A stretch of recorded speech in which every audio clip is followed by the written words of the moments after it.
Good morning, Professor Shechtman. Thank you for joining us. Good morning. Good morning. You won the Nobel Prize for the discovery of the quasi-crystal structures, and we know that in the last few years they had many different technological applications, including medical devices like eye surgery needles and dental instruments. And how long and surprising is this list now? Yes, this is true. There are more and more applications, but you don't receive high-level prizes for applications. Usually, you receive them for the discovery, and the discovery was a new structure of matter that was supposed to be non-existent. And so it really surprised the scientific community, and it created a paradigm shift in crystallography. And because of this paradigm shift, this was the importance of the discovery, which brought me several high prizes, including the Israel Prize, the Wolf Prize, and the Nobel Prize later on. And Professor, you often emphasize the role of technological developments from genetic engineering to artificial intelligence. So how they should have a major impact on medicine and global health and human life. Can you just tell us what can be a good example of this process? Definitely. The world of science and technology, which means the progress of the world, moves in two avenues. One avenue is the avenue of revolution. Another one is an avenue of evolution. Let me explain. Revolutions are scientific discoveries, something unexpected that suddenly pops up. A scientist in a university or research institute discovers something new and exciting. This is the revolution. Then comes the evolution. People start to develop useful materials, useful technologies, useful medications based on this discovery. The first avenue, revolution, cannot be predicted. You cannot predict. The evolution you can predict because we see what's happening now and we say this will continue. Let me give you a couple of examples. We can say now that all cars in the future will be electric cars. How do we know that? Because not only did it started already, but also in Europe, beyond 2035, only electrical cars will be allowed. Another field, fighting cancer. We can predict now that in the future we will solve more and more cancer diseases. How do we know? Because it already has started. And slowly but surely, we know that in the future we will be able to solve more and more cancer problems. This is evolution. So revolution you cannot predict. Evolution, yes, you can predict. So, Professor, you are talking about evolution and revolution and about the future. So how do you think that medicine will change, let's say, in the next decade? And what scientific and high-tech advance will make the most difference to our daily life? Okay. Medicine is a huge field and a very important field. There is no question about it. What we know now is that the technology that was developed by Moderna and later on that created the vaccination by Moderna and Pfizer against the coronavirus, the same technology can be used to solve cancer problems. And in fact, this is what the technology was developed for. The vaccination for Moderna was kind of a side project of that technology. We can expect great advances in that field by this technology. How to train our body to attack cancerous cells that are in our body. Our immune system can be taught. We can teach our immune system. This is a fantastic field. It is developing. It has been developed, and it will continue to do great job for our health and life expectancy. This is one field that we know will bring great advances. Another field, not many people know, biomass. The biomass that we have in our body, this is a large number and heavy weight of bacteria in our body, collaborate with our body for millions of years. We learn how to live together, and this biomass help us, and in part of it communicates with our immune system and helps our immune system. If we learn how to use the biomass, and we learn which are the bacteria which are very helpful, we don't know that yet, which are the bacteria that is very helpful to help our immune system. Once we learn that, we will be able to use the biomass to help us learn, to help our immune system to fight more diseases. So these are fields that are emerging. They exist. There is a great advance, but I expect more there. Another field is the technology. We have X-rays, we have MRI, we have ways to find problems in our body, but some of them still have high radiation. X-rays still have high radiation. We need to reduce this high radiation. We make advance there, the fields will develop. So this is what I can see in the near future. This is the evolution part. Revolution, I cannot predict. Professor, let's just briefly talk about the coronavirus vaccines. You recently said that isn't so much a scientific achievement as an impressive technological breakthrough. Can you explain this point of view? Yeah, I will explain. You see, there is a distance in time between a discovery or a new revolution, such as the Moderna and Pfizer developments, and by the time it gets to be used by people. Let me give you an example. When penicillin was discovered by Alexander Fleming, there was 1928. So you would think that next year there will be penicillin available to treat very simple infections and many millions of people's lives will be saved. But this didn't happen. So the revolution was the discovery. And now the evolution to develop penicillin available to people in the street, it took a long time. First of all, England tried to do that. They did not succeed to provide penicillin for many people. So it was used for soldiers in the battlefield. This was the Second World War time. Then the United States came into the game. They were able to produce penicillin in large quantities, and it became available to the public. The first time penicillin was available to the public was 1948. 17 years of evolution after 1 minute of revolution. This is why the development and the process is so important. So, yes, discovery, which is the revolution, is extremely important.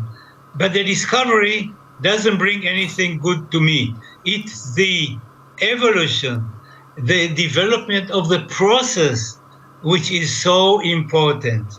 I can give you another example, not from medicine. In my postdoc years, this is back in the early 70s, I developed materials for blades for jet engines. So we knew what the materials were. Then we gave it to the American industry. It took them 40 years to make it into a product. Now it is in jet engines, but it took many, many years to take the discovery, make it into a product. This is why I don't think the discoveries are not important. They're very important. But the discovery doesn't bring the solution to the people. It's the development of the discovery. And that takes a long time. Last word, the Moderna process was ready because they were aiming at fighting cancer. So it was ready, the development. So this is why it could turn into a product so quickly, and to a product of vaccination, which is the Pfizer and Moderna vaccination, which is so useful. I myself received the vaccination 4 times. And when I received the coronavirus, it's like a simple common cold. 3 days and it was over, thanks to these wonderful vaccinations. So, Professor, let's connect again present and past and future. We know that Israel now is developing a very strong life science sector, both in research and in business. What can other countries learn from its successes?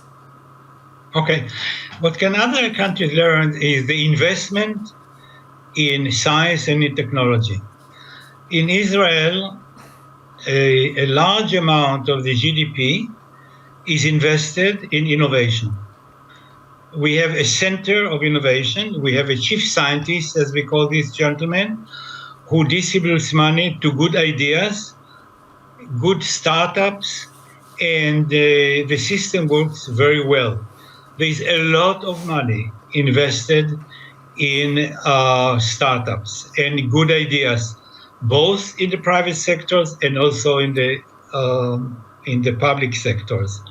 And this money is used very, very cautiously on the one hand, and yet it brings great advances to technology and eventually to business.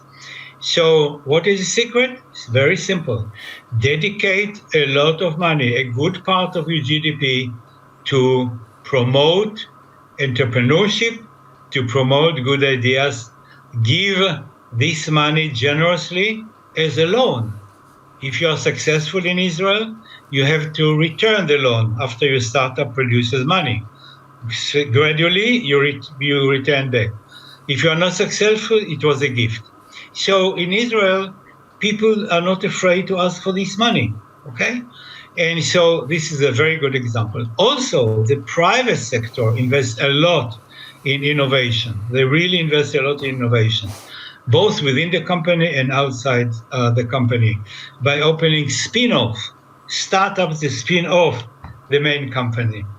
This works very well in my country. Professor, you are world-renowned for your studies in material sciences, but you are also a guide on how to succeed in the startup business. So, can you tell us how important is the role of scientists in transforming their discoveries in tangible products, such as, for example, drugs or new therapies? Right. Okay, let me give you some background. When I was a student at the Technion, I studied mechanical engineering. I told my professors, you tell me, professor, that I will be so good that when I graduate, everybody will want to hire me. Wonderful. But what if I want to open my own technology business? Those days, the word startup did not exist. They told me, no, we don't teach that. This is how-to course. We don't teach how-to, we teach principles. In 1987, I became a full professor. So I said, now I can do whatever I want. And I opened a class at the Technion that did not exist in the world, called Technological Entrepreneurship, to teach our students. All students in my university are students of science and technology. It's only science and technology, to teach them how to open a startup and succeed in it. And this was a very large course. I had 600 students in my classroom every week, and the class continues till today. I ran it for 30 years. And during that time, more than 10,000 graduates took my class. 10,000 graduates of the Technion took my class. They're all engineers and scientists. And many of them were influenced by this class and later on were involved in startups. How many? We did a research several years ago. 25% of the people that took my class were involved in startups. This is a wonderful success. And what the message was, learn from other people's experience so that you can succeed in your first trial. Don't learn from your own experience by failing, because then you can succeed in the second time you open a startup. Do it successfully in the first time. This is what my class taught. Very successful class, continues till today. Professor Shechtman. So, yeah. Please. So let me just finish. Teaching people how to open startups can be taught in every scientific university. You can teach this class everywhere, and I promote it around the world. And in some countries, they do this. I can tell you that I just returned from the United States, from University of Iowa, in Ames, Iowa. And they opened a new innovation center, a whole building, which is called Innovation Center for Students. I can tell you that I advised a university in Russia, in Tomsk Polytechnic University. They opened not only a course in technological entrepreneurship, they opened a program, a whole program of technological entrepreneurship, and every student have to take it. It's mandatory for students to take it. So it is spreading around the world, and I have some effect in it. Professor, I have a final question for you connected with the global pandemic and the rise of irrational thinking and the belief in miracle cures and natural remedies. In your opinion, how can we increase the support of public opinion in science and medicine? Okay, this is a good question, and it's not only in Europe, it is all over the world. First of all, let's say that we need more scientists and engineers, because scientists and engineers, they create the progress. These are the people that open the technology startups. These are the people who create future of countries. And the main reason that Israel is so successful is because of these people who are engineers and scientists. So your question is, how can we make people believe that science and technology are very important for their country? My answer to this is start teaching science early. Make people understand science from a very early age. And when I said that on the Israel radio, just after the program, it was 10 years ago, 1912, the mayor of Haifa, my hometown, called me from his phone and said, he heard me on the radio, and he said, Danny, you said early science education. How early? I said, teach science in kindergartens. He said, will you do it in Haifa? I said, will you pay for it? He said, I will pay. And we started the program. And the program is very successful. And I will not go into details, but I just want to mention one point in the success of the program. As a part of the whole program, Haifa, my hometown, opened a scientific kindergarten in the city. And it's a wonderful kindergarten. It has 90 children aged 5 to 6. And it has, in addition to everything else, it has a laboratory. And when you enter the laboratory, you think that you're in university.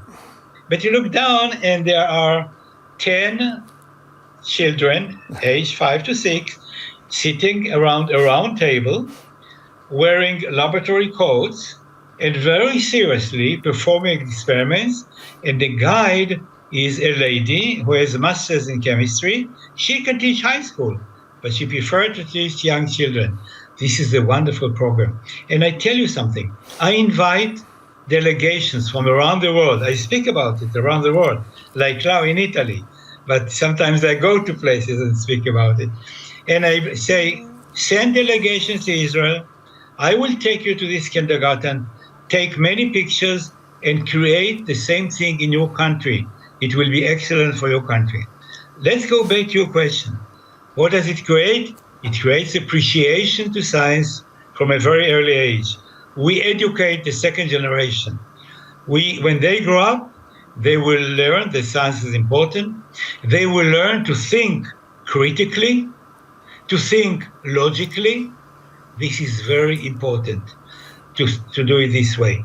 And you know, some people say everything is in science is in the books. No. Everything in the books is religion. We scientists want to change the book. We want to rewrite the books. We want to make the progress. We should not believe everything in the books. We should want to create the new books, the new sciences. This is the role of every scientist, to create the new science, to write the new books. So we should bring the appreciation of science to people. And my recommendation is start early. Professor Shechtman, thank you very much for joining us to our Festival of Salute. And I know that you want to say hello to a very special friend that is also with us, right? Giorgio Parisi, you know, I met Professor Parisi in Rome, and we gave him the Wood Prize. I am a chair of the Wood Prize. And we had wonderful discussion, and he's a wonderful person. And shortly thereafter, I received the Nobel. So, you know, this is one of the most appreciated physicists in Italy, and he's a wonderful person. And so, Professor Parisi, hello to you. I hope to see you again in Roma or somewhere else in the world. Good luck to you. Thank you, Professor Shechtman, and we hope to see you later again. Thank you. Bye-bye. Bye-bye. Thank you. Bye-bye.